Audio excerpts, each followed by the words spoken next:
বেলাল ভাই কিছু কথা বলতাম। বলো। ক্রেডিট কার্ড নিয়ে কিছু বলেন। মানুষ ক্রেডিট কার্ড নিতে অনেক আগ্রহী। ভাই কি হয়েছে কি হয়েছে ভাই? ক্রেডিট কার্ডের নাম দিয়ে গেল, ক্রেডিট কার্ড তো আমার জীবনটা শেষ করে দিয়েছে। কেন কি হয়েছে ভাই? যেখানে সেখানে কার্ড মারা যায়, বউয়ের মনে করো যে শপিং করার একদম আর বাদ রইল না, সবকিছু কার্ডেই মাথায় থাকে রে ভাই।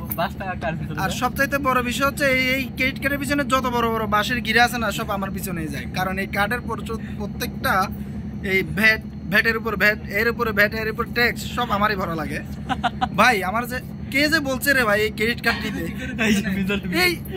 এই লোকটা আমাকে ক্রেডিট কার্ড নিয়ে এসেছে ভাই, আমার জীবনটা শেষ করে দিয়েছে। এখন শুনতেছি ক্রেডিট কার্ডে কিছু টাকা দিছে আমাকে, যেটা দিয়ে আমি শপিং করতে পারবো বিভিন্ন কিছু।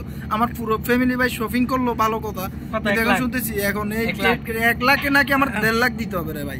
কেন রে ভাই? কেন ভাই? মারতে 40%।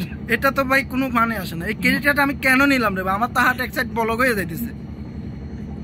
গাইস আপনারা বলেন, বেশি বেশি করে ক্রেডিট কার্ড দেন, সবাইকে বলে দেন আপনারা বেশি বেশি করে ক্রেডিট কার্ড নেন আর বউকে দেন ভালো করে শপিং করার জন্য, আর বাসটা নিজের পাছায় নেন।